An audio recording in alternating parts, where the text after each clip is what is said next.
वक्रतुंड महाकाया सूर्यकोटि समप्रभा निर्विघ्नं कुरु मे देवा सर्वकार्येषु सर्वदा। হ্যাপি গণেশ চতুর্থী। আজ গণেশ পুজো, তাই গণেশ পুজোর দিন আমরা গেছিলাম আমার মাসি শাশুড়ির বাড়ি। আজ মামুনি থাকলে মানে আমার শাশুড়ি মা থাকলে খুব খুশি হতো। আমরা আজকে যেখানে গেছিলাম তিনি আমার মামুনির খুব কাছের বন্ধু কাম দিদি। তার মানে ওনার কথা আমি সব সময় শুনেছি বিয়ের পর থেকে, প্লাস আবার ওই মাসির কাছ থেকেও আমি অনেক মামুনির গল্প শুনেছি। আমরা সব জায়েরা একসাথে কালকে হয়েছি, মাসিরা সব একসাথে হয়েছি, মামা মেশো পুচকিগুলো ননদ সবাই একসাথে হয়েছিলাম। তো দেখো দুই পুচকি মিলেই মোবাইল দেখা শুরু করেছে। বেশ আনন্দ হয়েছিল, বেশ আনন্দ মানে আমরা আনন্দে কাটিয়েছি সময়টা। আসলে এখন তো আর সবার সাথে সবার বাড়িতে গিয়ে মিট করা হয় না, এই একটা গেট টুগেদার হলে সবার সাথে সবার দেখা হয়। বাচ্চাদের মনটাও ভালো থাকে কারণ ওরা একে অপরকে চিনতে পারে, একে অপরকে জানতে পারে।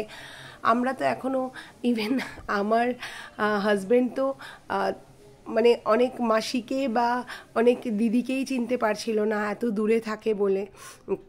যেহেতু আমার সাথে মামুনির সব সময় কথা হতো তাই আমি প্রত্যেককেই চিনে ফেলেছিলাম, মামি মাসি মেশো মামা প্রত্যেককেই। তো কালকে অনুষ্ঠানটা এত ভালো হয়েছে, ভোগটাও ভীষণ ভালো রান্না হয়েছিল। আমরা ছাদে সবাই মিলে দারুণ আড্ডা মেরেছি, খুব খুব খুব ভালো করে। পিকচার তোলার সময় তো আমার ভাসুর মশাই বলেই দিলেন জায়েদের ছবি তোলার সময় সব কুচুটিগুলো একসাথে দাঁড়াও ছবি তুলে দিচ্ছি।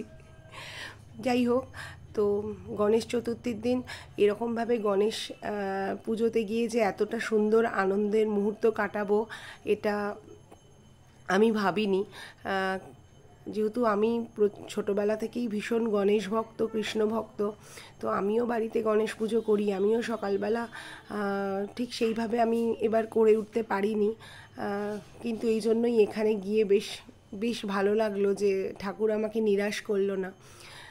আর ছাদটা এত সুন্দর এখানের, মানে কি বলবো, এত ভালো লাগছিল ছাদটা দেখতে, কি বলবো। আর আমার ছেলে তো তার জেম্মাকে পেয়ে আমাকে চিনছিলই না। এই যে আমার সব মাসিরা, দেখো কি সুন্দর লাগছে সবাইকে, সব এক একজন miss universe, miss Asia Pacific, miss world. এই যে মামা দেওর, আর এরা দুজন তো একসাথে চিপকেই ছিল, এরা দুজনকে ছাড়ছিলই না।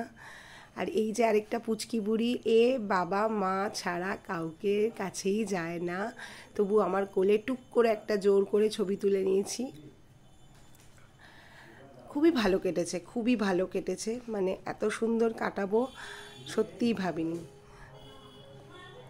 আর কি বলবো, দেখো যদি ভালো লাগে তাহলে অবশ্যই লাইক শেয়ার সাবস্ক্রাইব করো।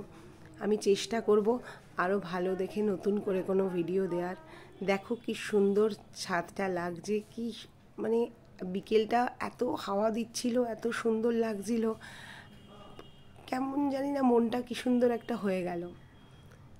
যাই হোক, ভালো থেকো। গণপতি বাপ্পা মোরিয়া, মঙ্গল মূর্তি Moria.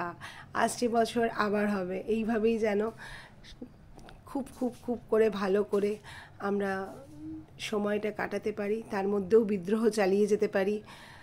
We want justice always. এখানেই শেষ করছি। রাধে রাধে, জয় শ্রীকৃষ্ণ।